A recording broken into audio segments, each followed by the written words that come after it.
noite a todos. Boa noite. Eu não já gostaria logo de começo da gente estar homenageando as nossas mães. Vocês estão recebendo aí, já é uma homenagem à mãe, agora no domingo, né?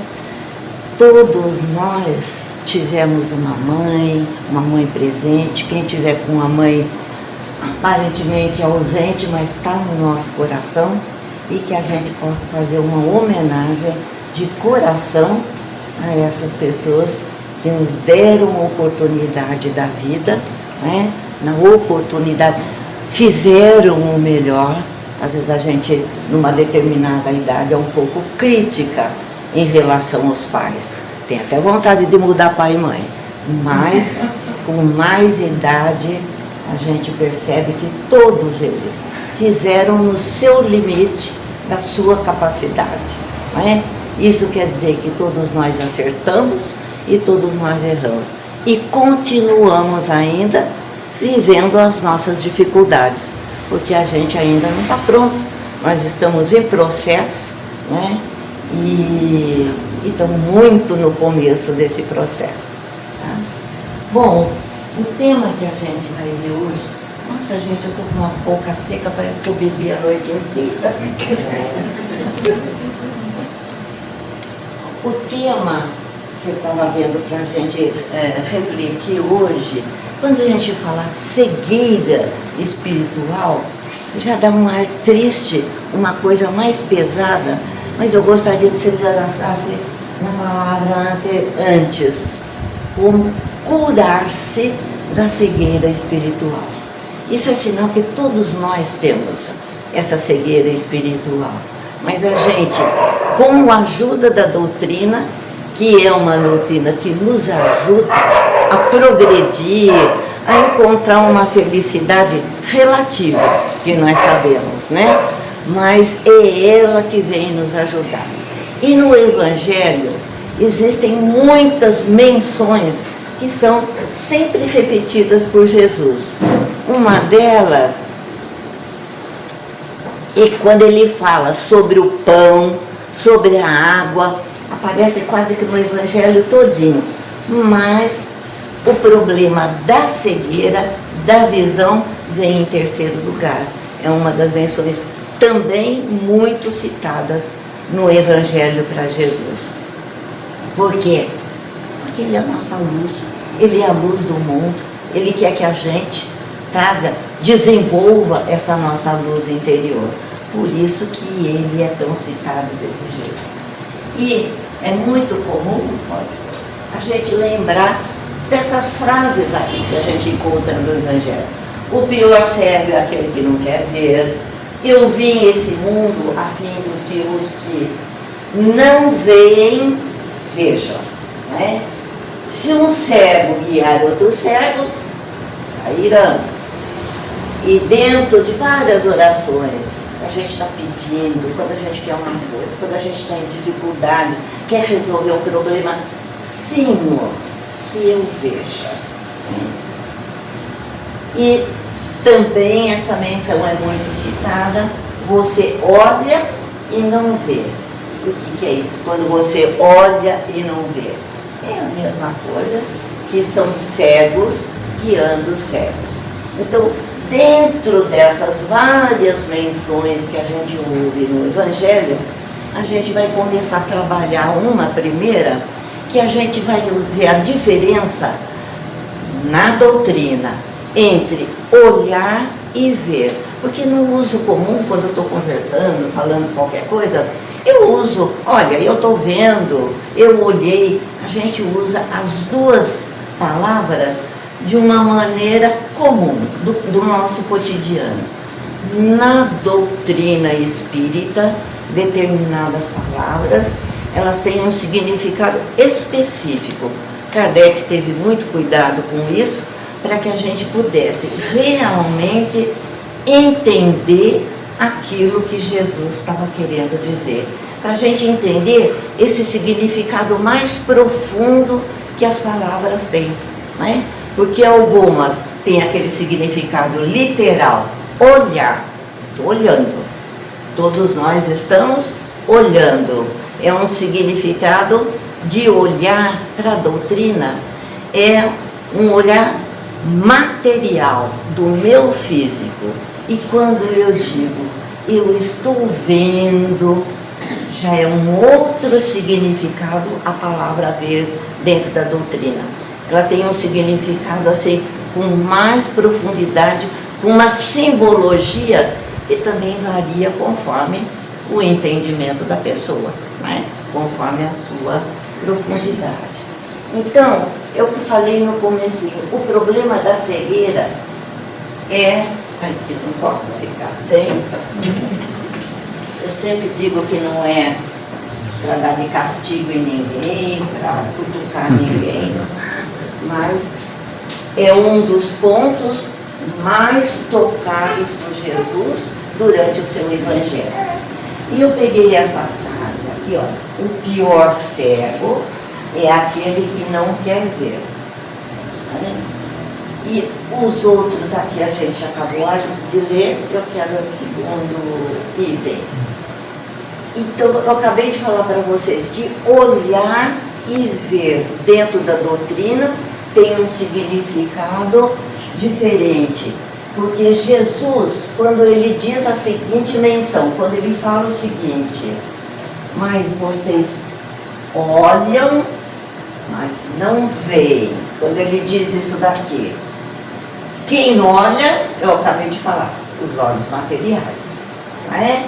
E quem vê são os olhos espirituais. É o meu espírito é que está, é uma junção daquilo que está fora, porque eu estou olhando, junto com aquilo que eu sinto, junto com o meu sentimento.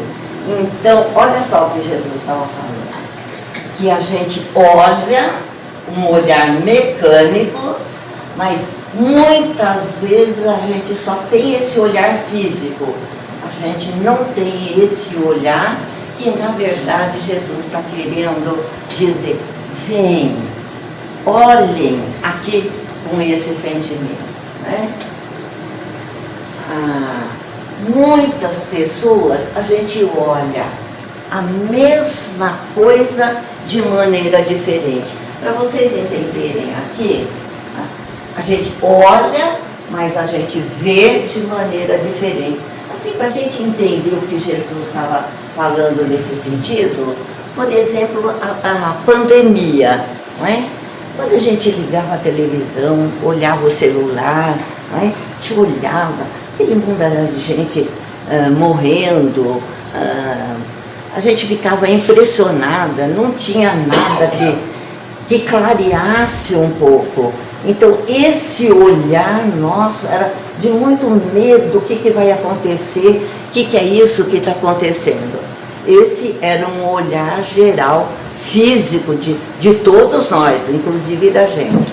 Só que algumas pessoas que tinham um entendimento diferente, porque cada um olha e entende de maneira diferente, vê de maneira diferente, olhavam a pandemia como até uma oportunidade. Entre a gente dizia assim, vocês não lembram na Gênesis, quando está dizendo que são os sinais dos tempos, mudança de ciclo, período de transição. Então a gente ia além desse olhar que estava acontecendo no mundo, que era essa tragédia que a pandemia estava mostrando para a gente. Mas o nosso ver, a gente via de maneira diferente, até porque a dor, às vezes, é a oportunidade de crescimento, é a oportunidade de reflexão para a gente entender aquilo que está acontecendo. A gente tem sempre um entendimento além, porque é esse o papel da doutrina, né? Clarear para a gente, né? Ver é clarear, trazer luz para o nosso comportamento e para o nosso entendimento. Então, a pandemia vai dar esse olhar diferente. O espírito, ele vê, quando a gente, cada um mesmo aqui, todo mundo da doutrina, também pode ter olhares diferentes, porque nós não somos iguais e cada um tem uma idade espiritual diferente, vai olhar aquele problema de uma maneira diferente, né? Porque o que é a cegueira? Cegueira, de uma definição geral, é a dificuldade que a gente tem em entender algumas coisas. No caso da cegueira espiritual, é a dificuldade de eu entender sobre as leis divinas, entender o que o Pai tem misericórdia e amorosidade, está mostrando para a gente através de Jesus, mas a gente se distancia dessas informações que a gente tem. Por que a gente se distancia? Ou a gente se distrai com as materialidades do mundo, ou a gente é muito egoísta, ou a gente tem dureza no coração e está sofrendo. Não, esse Deus que não olha, que não está vendo essa miséria do jeito que está aí, eu não entendo Deus. Então, quando eu falo cegueira, eu estou falando em tudo isso daí, né?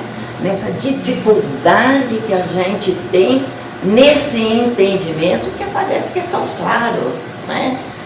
Misericordioso, bondoso, né? Justo, tem tantas milhões assim, sempre soberano em tudo isso daí. No entanto, a gente tem sim essa cegueira, né?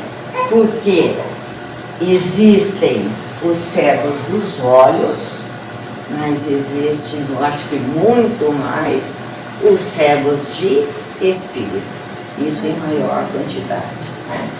E para a gente desenvolver isso aqui,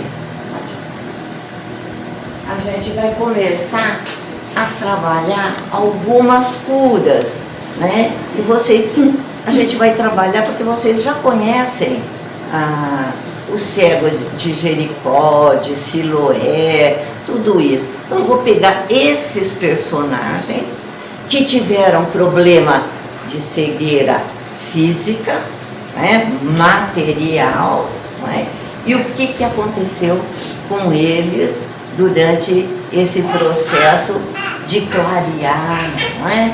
Se tinham cegueira espiritual, como é que era a história de cada um. Então, a gente vai trabalhar esse primeiro deles, que é o cego de nascença. Aqui tem um resuminho, só para a gente dar uma lembradinha de o que aconteceu, como foi a cura desse cego de nascença, né? Então, Jesus usa a saliva, né, junto com a terra, faz aquela misturinha daquele lodo e ele coloca nos olhos desse cego e pede para que ele vá lavar o olho no tanque de Siloé, né? Quando ele lava, quando ele retorna, ele vê Jesus, agradece, se ajoelha e acompanha Jesus. Ele se entrega a Jesus. Então, aí a gente está vendo, só uma coisinha, esse tanque, essa piscina de Siloé, ela existe até hoje. O professor Tiberino, que é um estudioso em arqueologia, doutrina espírita, enfim, as ciências espíritas, ele tem até uma viagem que eles aparecem perto dessa piscina de Siloé, que ela está em Jerusalém. Porque hoje com a internet, se vocês chegarem e dar uma olhadinha no celular, vocês vão ver, né, se tem a muralha de Jerusalém naquele tempo, bem no sul dessa muralha tem essa piscina de Siloé. É lógico que houve muitas lutas aí, e esse tanque depois ele foi soterrado e descoberto em 2004, né? Então tá lá, né? Então aparece na internet, a gente vê todo esse daí. A gente sabe que do hábito do judeu Um deles se referia à higiene. Eles eram muito preocupados, lavar as mãos, isso, aquilo. A piscina de Siloé é justamente aonde eles tomavam o banho, se purificavam, porque a água tem sempre o significado de purificação. Supõe-se que Jesus estava indo a caminho do templo, porque a piscina, uns 900 metros até o templo.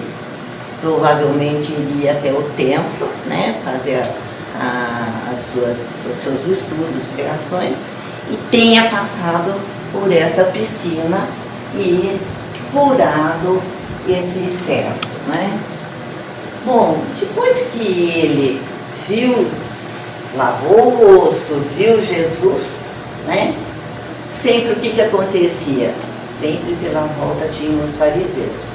Os fariseus eram os sacerdotes do templo, estudiosos da doutrina, sábios a respeito da doutrina, e que estavam sempre de olho, procurando quem era aquele que se dizia que era o Messias, que curava, sempre para tentar pegar Jesus em qualquer coisa errada, para denunciar no Sinédrio e criar problema, prender e acabar com a festa de Jesus aí, né? Então, os cegos se dirigem a esse sacerdote e o sacerdote não acredita, né? Curou, se era desse jeito, de nascença, pergunta para os pais, todos que estão aí em volta confirmam que ele era cego de nascença. E os fariseus questionam essa cura, porque Jesus curou justamente no sábado. Sábado, segundo a cultura judaica, é um dia dedicado ao Senhor, onde esse dia é tirado só para louvor a Deus. E não se faz nada. Então não pode ser Messias. Se ele não está cumprindo as leis da Torá, está fazendo e curando no sábado, então não é, né? Porque se fosse o Messias, ele viria justamente dentro das orientações da Torá. E aí os fariseus questionam essa cura de Jesus, e aí Jesus diz essa frase: eu vim a este mundo para exercer um juízo, quer dizer, uma tarefa, um entendimento, a fim de que aqueles que veem se tornem cegos. Olha que estranho, Jesus também era meio complicado, né? E aqueles que não veem, vejam, para você ver muitas vezes. E se eu estivesse lá, já tinha pulado na piscina, já tinha feito tudo que não podia. Porque aí os fariseus dizem: isso daí que está falando é para nós? É para nós? Jesus diz: aqueles que veem, os fariseus veem, eles têm conhecimento da doutrina, eles são doutores dentro da religião, mas ao mesmo tempo eles veem a letra, a doutrina, eles não são, por exemplo, eles não veem o lado espiritual, eles são cegos do lado espiritual, porque a interpretação eles fazem ao pé da letra, sem usar o que eu acabei de dizer, que era a preocupação de Kardec, um entendimento mais profundo daquela palavra. Então, aquilo está escrito, não pode, você está enxergando? Estou enxergando, mas estou enxergando do meu modo. Vamos dizer, na verdade, eu estou enxergando materialmente, mas eu sou cego espiritualmente. Não estou sabendo fazer uma interpretação com o espírito, com o sentimento. Esse pessoal tinha conhecimento de tudo, né? E aqueles que não veem, quem está cego? para que os que não veem, vejam. Né? Vamos lembrar até de uma história de Saulo. O que aconteceu com Saulo a caminho de Damasco? Jesus cega Saulo. Na hora que ele vê Jesus, que ele está lá a caminho de Damasco para prender, matar Ananias, ele perde completamente a visão, ele fica cego. Só depois de 3 dias é que ele vai começar a enxergar. Então, Saulo precisou ficar cego para ele alcançar a sua visão espiritual. Olha, Jesus usava de tudo quanto é meio, né? Cegava um, usava o outro, mas no fundo a preocupação de Jesus, que veio aqui, é só para o nosso crescimento moral.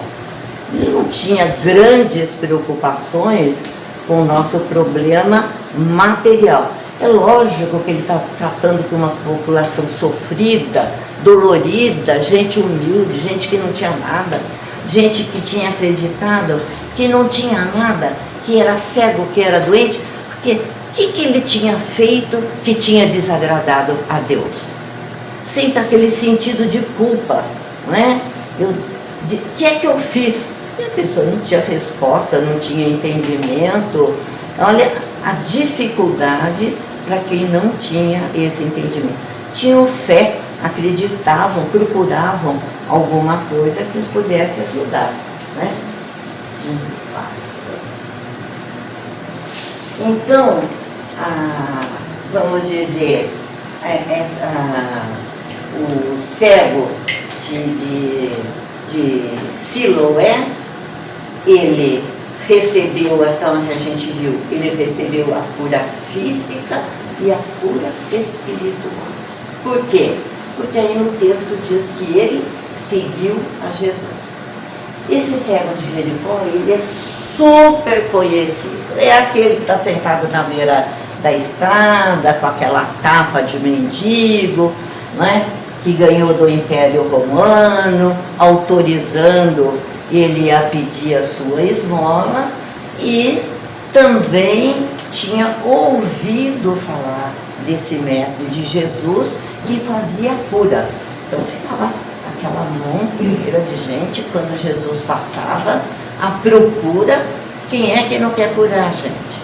Eu com o pescoço torto estava louca para ser curada, para encontrar Jesus ali no pronto-socorro, mas não tinha outro lá, né?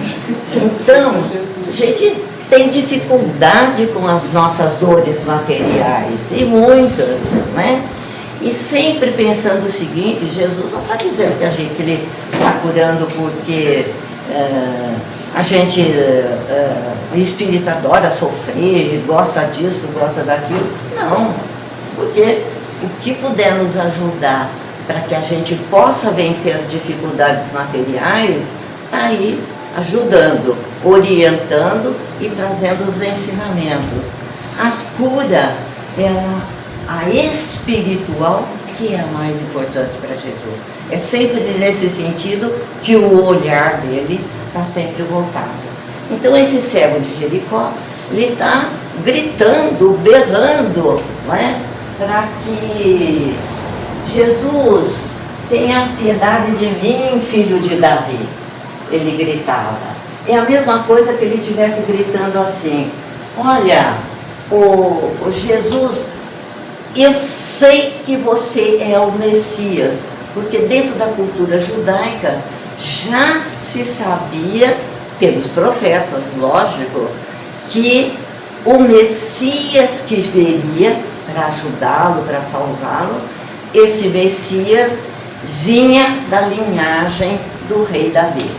Então, quando ele diz filho de Davi, ele já tinha entendimento da cultura judaica, da Torá, né? E ele sabia o que ele estava querendo. E em seguida, Jesus manda chamá-lo, né? E quando a gente vê essa expressão, o que queres de mim, o que queres que eu faça, esse tipo de pergunta, uma coisa que Jesus estivesse dizendo assim: O que é mais importante para você? E se Jesus tivesse feito essa pergunta para mim, eu já tirava uma lista, tamanho do bonde, eu quero isso. Não era isso que ele estava perguntando, não era esse lado material. O que é, se quer material, eu posso te ajudar, mas o que agora é mais importante para você? Não é? Para ver que tipo de cura a gente teria nesse momento, né? E ele responde que eu quero ver, né? E a partir do momento que os olhos físicos dele são curados, ele se torna um seguidor de Jesus.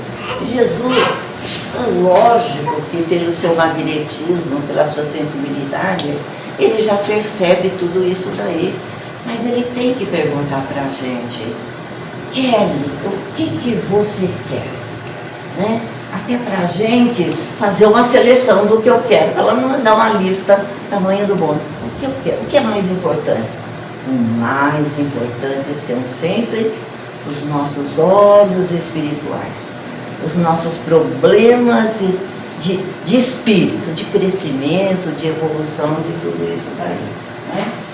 Então, o de Jericó, ele conseguiu a cura física e da cegueira espiritual, as duas. O primeiro também, né? Agora é o servo de... A gente acaba, são só 3. E o de Betsaida, né? Esse daqui também a gente... Jesus também vai fazer a cura. Uma coisinha que eu li sobre quando diz que Jesus pegou a saliva e misturou com a terra. No Talmud, que é um dos livros judaicos, tem um estudo sobre o valor da saliva nos tratamentos. E até Galeno, desses estudiosos cientistas aí mais da antiguidade, também tem estudo a respeito de saliva, né? No Chico Xavier, que a madrasta má mandava ele, no caso da saliva, lamber a ferida para curar a ferida. Então, até hoje, alguma coisa de saliva, né, existe em cima de cura, né? Por isso que os judeus, por isso que aparecem essas expressões, porque era comum entre eles essa história da saliva, né? Então, aparece esse cego. Betsaida também é uma cidadezinha bem na Galileia, bem ao norte, é uma cidadezinha que até dizem que ela não foi abençoada por Jesus, porque era uma cidade de muita confusão, de entremeio de conversa, e nunca valorizou as curas que Jesus fez nessas regiões aí. Então, Betsaida era uma dessas teimosas, né? Então, trazem um cego para Jesus, né? E Jesus segurando a sua mão, olha a proximidade de Jesus, ele traz a pessoa. Fisicamente, ele toca na pessoa e também ele coloca a saliva nos olhos da pessoa, né? E logo que ele coloca e tira, pergunta: o que você está vendo? Você está vendo? Ele meio confuso. Parecem troncos de árvores, parecem homens, mas ele não via com clareza. Jesus novamente coloca novamente coloca a saliva numa segunda vez, e ele, está vendo mais alguma coisa? Os olhos, ele passou a ver nesse segundo momento, ele já começa a ver tudo com clareza. Então, foi uma cura que se deu em 2 etapas. E quando eu lembrei com vocês do significado das palavras, então o texto pode dizer que essas etapas, para nós, elas podem significar a nossa reencarnação. Porque a gente nasce mesmo de olho fechado, não é isso? Fica, não as crianças de hoje, né? Mas nós aí, nas antiguidades, tudo de olho fechado. Ficamos lá, na antiguidade, os primeiros períodos, todo mundo, olho fechado, ramelo, tracoma, todos aqueles negócios que não tinha cura. Daí, aos poucos, conforme a gente vai evoluindo, a gente vai entendendo as palavras de Jesus ou dos missionários que vieram antes de Jesus, as coisas vão clareando para a gente. Então, numa reencarnação, a gente não enxerga nada. Igual quando eu chego lá no médico, com o olho esquerdo. O senhor está vendo alguma coisa? Não, sei que o senhor está sentado do lado, mas se eu não tivesse visto com isso, eu não vejo. A gente não vê nada, né? E aos poucos, a gente vai clareando. A gente não está nessa clareza aqui. Porque ainda a gente enxerga, a gente olha, mas a gente vê ainda de uma maneira muito confusa, né? E aqui, só para dar uma lembradinha, quando Jesus pede que ele não retorne à aldeia, quer dizer, não volte para o lugar que você ficava, se fosse assim, não volte para o jeito que você vivia, com aquele treinamento, com aquela atitude, né? Então a aldeia, como se fosse a nossa vida anterior, né? Deixa esse passado de lado, clareia com novos ensinamentos e procura se tornar uma pessoa melhor. Agora número 6, né? Então, a cura foi feita em 2 etapas, né? Jesus, então, cura e pede para ele não voltar. E as etapas são o que eu acabei de falar, que são as encarnações. As muitas, esse cego precisou de 2. A gente está aí em muitas etapas dessa encarnação. Às vezes, uma coisa que a gente fala muito hoje em dia, olha como é que está essa sociedade, né? Essa sociedade cega, né? Porque cega, mergulhada no consumismo, no individualismo. A gente está muito mais preocupado com o materialismo, né? Então, Jesus, através dos ensinamentos, nos convida a sair dessa aldeia, nos convida a sair desta cegueira espiritual, né? E vá devagarinho, diluindo, porque a luz vai chegar devagarinho, né? Senão a gente fica cego igual o Saulo, que depois Paulo, né? Então, tudo é feito com muita tranquilidade, né? Então, é disso que a gente tem que procurar se distanciar.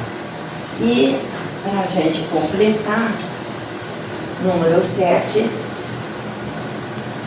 existem 2 doenças físicas que a gente tem normalmente, quem está de óculos aí. O que você tem? Miopia. Vamos dizer, o que é a miopia? É que a gente chega de longe. Você só enxerga de perto, né? Porque eu vejo, eu tô, o meu parente, o meu eu, aqui perto. Então, a miopia espiritual, né? Eu estou com um problema na minha vida, isso, o excesso do eu me leva ao egoísmo. Então, existe miopia espiritual. Quando eu estou muito no eu, o que eu tenho de dificuldade? Miopia espiritual. E quando você tem o quê? Miopia, ai, está todo mundo no eu. Quem é Caio? O que você enxerga, querida? Está enxergando a ti? Chega a cabeça Apareceu. Quando eu enxergo de longe, né? Mas não vejo de perto, é a hipermetropia. Olha, sabe o vizinho da fulana que mora lá perto da rodoviária? Outro dia eu vi ele fumando na esquina. Mas minha família está uma bagunça até não poder mais. Meu filho está com problema, eu não estou vendo. Estou enxergando lá longe a vida do outro, mas não estou olhando a minha vida. Então eu tenho uma hipermetropia. Tu vês o cisco no olho do outro e não vê. Estou de olho lá no outro, mas na minha vida eu não estou olhando. Então, hipermetropia espiritual, né?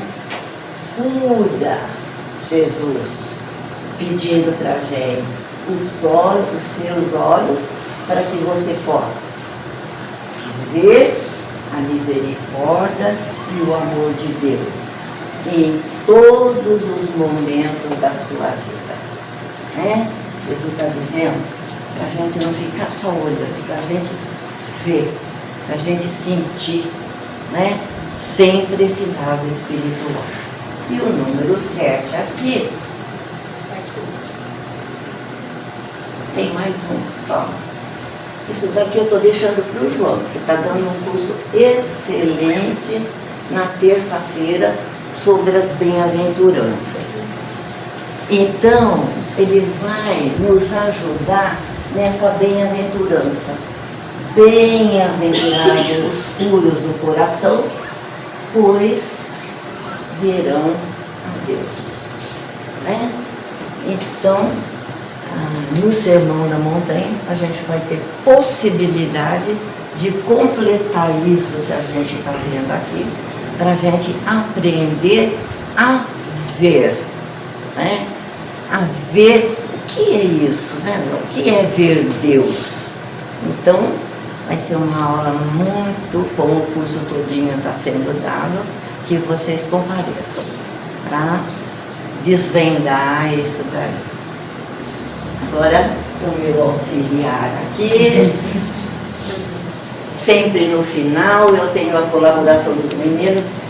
Olha a proposta que eu fiz que a próxima palestra, quem vai começar vão ser os meninos. E nós vamos conversar. Porque a palestra, o resumo, então, um espetáculo que esses meninos fizeram aqui. Olha só, gente, que luz que esses meninos. Você vai me ajudar hoje? A Natália não veio. Hoje em dia vivemos como cegos. Vemos pessoas precisando de ajuda e ignoramos. Temos oportunidades de conhecer mais, mas não aproveitamos. Vemos o caminho que leva ao encontro de Jesus, mas não seguimos nele. Então, do que adianta ter olhos se nossos espíritos não enxergam? Olha só. Pode ler um pouquinho mais devagar. Se nos entregarmos ao egoísmo, ao orgulho e à má vontade de se renovar moralmente, nos tornamos incapazes de enxergar além do material. Devemos compreender a realidade espiritual e buscar os ensinamentos de Cristo para nos curarmos dessa cegueira. Quando começamos a perceber nossas atitudes e refletimos sobre elas, as amarras da cegueira vão se soltando. E quanto mais nós vamos atrás de nos corrigirmos e buscando conhecimento, vamos clareando nossa visão espiritual. O nosso egoísmo e orgulho são como uma venda preta, que nos fazem não enxergar. E o Espiritismo, consolador e professor, nos ensina como tirar a venda. E o trabalho em colo próximo nos faz ter a vontade de tirá-la. Contudo, retirar a venda é apenas o primeiro passo do despertar. Ao cair o tecido do orgulho, a claridade da verdade pode, a princípio, ofuscar os olhos desacostumados com a luz do real. É nesse instante que a humanidade se faz necessária, agindo como bálsamo que acalma a visão e nos permite encarar, sem fugir, as nossas próprias imperfeições.